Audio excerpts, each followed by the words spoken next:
For decades, Canada's oil export strategy was anchored in a singular, overwhelming reliance on the United States. As a landlocked producer, Alberta had limited access to the open sea, leaving it dependent on U.S. refineries for its crude. This unshakable dependence saw around 4 million barrels per day of Canadian oil, roughly 90% of the country's exports, flowing southward to the United States. Not only was the U.S. the primary customer, but it also served as the gateway to the global market, with Canadian crude often being re-exported from Gulf Coast ports to far-flung destinations. For years, this unyielding flow seemed set in stone, but now the tides are turning. In a dramatic and unforeseen shift, Canada is breaking free from its U.S.-centric export model. In 2024, Canada's oil exports to markets beyond the U.S. surged by a staggering 60%, reaching an all-time high of 183,000 barrels per day. This is nothing short of a revolution for a nation that had previously sent little to no oil beyond its southern neighbor. The catalyst for this transformation? China. Since the completion of the Trans Mountain Pipeline expansion, Canadian oil exports to China have exploded. What once amounted to just 7,000 barrels per day has skyrocketed to 207,000 barrels daily. China has swiftly become Canada's top non-U.S. customer, a feat that has been both unexpected and game-changing.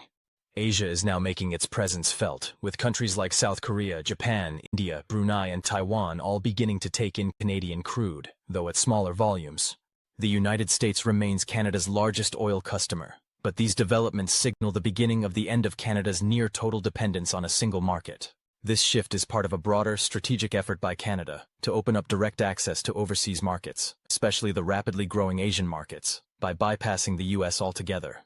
This seismic change is being driven by the Trans Mountain Expansion, TMX, the critical piece of infrastructure that has allowed Canada to diversify its oil export routes. After over a decade of political battles, regulatory hurdles, and massive investment, TMX finally began operations on May 1, 2024. The $34 billion project, which tripled the pipeline's capacity to 890,000 barrels per day, marks Canada's first true direct access to the Pacific Ocean. This unprecedented access to tidewater enables Canadian oil to flow directly to global buyers, without the need for U.S. intermediaries. Yet even as the pipeline has opened new export opportunities, its journey has been far from smooth. Despite its colossal expansion, TMX has been far from operating at full capacity. High construction costs have driven up tolls, making the pipeline significantly more expensive to use than existing U.S.-bound routes. This has led to a slower-than-expected uptake, with TMX operating at only 77% capacity in 2024, below initial forecasts. But the full potential of TMX is still on the horizon, and experts predict that, as market conditions stabilize, utilization will increase in the coming years, potentially reaching up to 92% by 2027. Despite the initial hurdles, the importance of TMX cannot be overstated. This pipeline offers Canada a crucial lifeline, a direct route to the Pacific that could fundamentally reshape the global oil market. Should geopolitical tensions or trade barriers disrupt access to the U.S., TMX is positioned to step in, providing an alternative that bypasses traditional routes and opens up new markets in Asia. The high tolls remain a sticking point for many producers, but they are beginning to realize the value of TMX's strategic position. Should conditions shift, say if the U.S. imposes tariffs on Canadian oil, the pipeline could quickly see a dramatic uptick in usage as producers seek to access the tariff-free route to Asia. TMX's strategic importance is clear. While it has yet to reach its full capacity, it is already having a profound effect on Canadian oil prices. The increased access to global markets has narrowed the long-standing discount on Western Canadian Select, WCS crude, significantly improving price realizations for Canadian producers. By spring 2025, the WCS discount to West Texas Intermediate, WTI, had fallen to less than $9 per barrel, its tightest spread in years. This means Canadian producers are receiving better prices for their oil, which directly boosts their revenue. For Canadian Natural Resources, one of the largest producers in the country, this improvement in pricing has cushioned the blow of global oil price fluctuations, allowing the company to report strong earnings and increased production in 2025. But the benefits go beyond individual producers. Canada's economy is feeling the ripple effect of the TMX expansion. The surge in oil exports has contributed to Canada's economic recovery, improving its trade balance and pushing GDP higher. In June 2024, Canada saw a surprise trade surplus of $638 million Canadian dollars, thanks in large part to the increase in crude oil exports. This marks a sharp contrast to the months of deficits that preceded it. The result? stronger economic conditions, and a growing sense of confidence in the Canadian economy. Beginning of a broader strategy to open new export pathways beyond North America. The failure of previous pipeline projects, like the Energy East pipeline, highlights the challenges of expanding infrastructure, but TMX has proven that it is possible to break through. With the expansion now operational, discussions are already underway about increasing the pipeline's capacity even further. Potential projects could add another 200,000 to 300,000 barrels per day to TMX's capacity, reinforcing Canada's position in the global oil market. This expansion would likely be aimed at servicing the rapidly growing Asian markets, with China set to remain the dominant destination for Canadian crude. Analysts predict that the new capacity will be overwhelmingly directed toward Asia, rather than the U.S. West Coast, further shifting Canada's oil export focus eastward. In short, the Trans Mountain expansion is already transforming the landscape of Canada's oil exports. It has allowed Canada to break free from its over-reliance on the U.S., tap into new markets, and unlock higher prices for its crude. While challenges remain, the long-term outlook is promising. The expansion of TMX is giving Canadian producers more power in negotiations, improving their financial health and boosting the Canadian economy. The days of Canada's oil industry being held hostage by a single buyer are over. The world's appetite for Canadian crude is growing, and the country's oil producers are ready to meet the challenge. The journey to diversification has only just begun, but it is already rewriting Canada's place in the global energy market. The Northern Gateway, once seen as a beacon of Canada's energy future, was supposed to be the lifeline that would carry Alberta's oil across the vast expanse to Kitimat on British Columbia's rugged North Pacific coast. Proposed in 2006, the dream of a second West Coast oil export corridor, teeming with promise, was shattered by political and public opposition. Indigenous communities vehemently fought against it, and in 2016, the federal government's tanker ban in that region delivered the final blow. The Northern Gateway was dead, and with it, any hope of diversifying Canada's oil export routes beyond the United States. Then, there was Keystone XL, a high-profile billion-dollar gamble led by TC Energy, aimed at sending Alberta's black gold south to the U.S. Gulf Coast. From there, Canada would finally be able to tap into global markets. But the dream crumbled in 2021 when U.S. President Joe Biden revoked its permit. It was a crushing reminder of Canada's over-reliance on U.S. cooperation for its pipeline projects.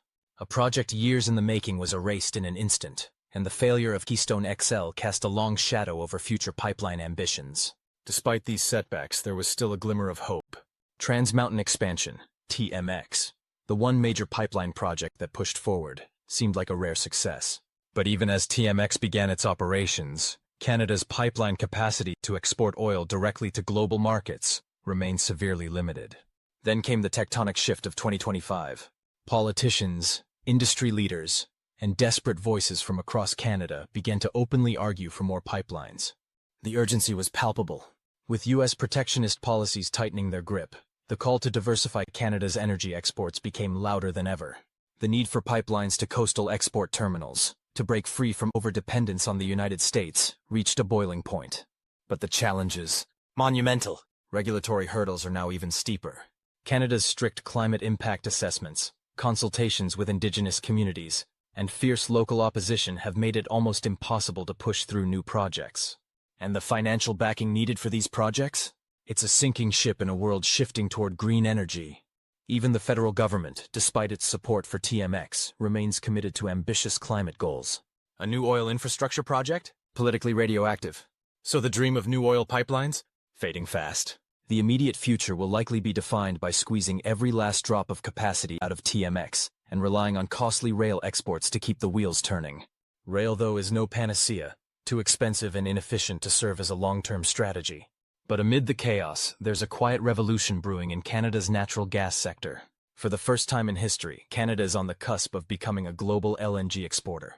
The LG Canada project in Kitimat, BC, led by Shell and its partners, is nearing completion, with its first LNG cargo set to ship by mid-2025.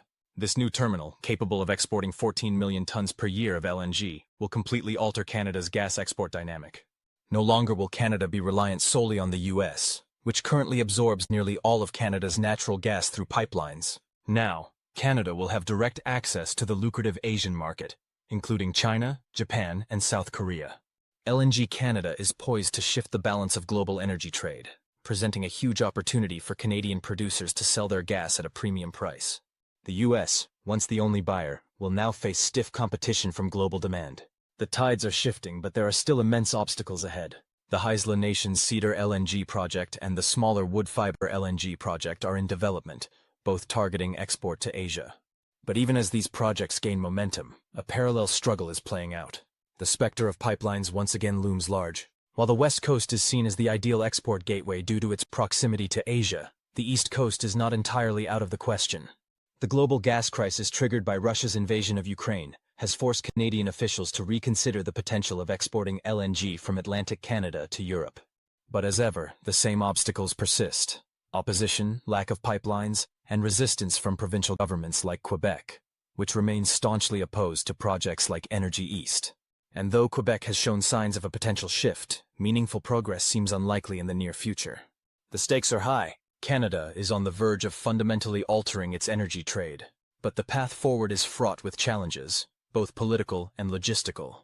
By late 2025, Canada could be exporting oil and gas directly to Asia, a monumental shift from the past, when the United States was Canada's only external energy market. This evolution in trade is poised to redefine the country's economic landscape and its geopolitical relations. As Canada looks eastward, it is not just selling oil and gas, it is securing its energy future. This new direction comes as Canada faces increasing pressure from the United States, which has long enjoyed a discounted supply of Canadian crude. But with China now stepping in as the largest buyer of Canadian oil, the game is changing.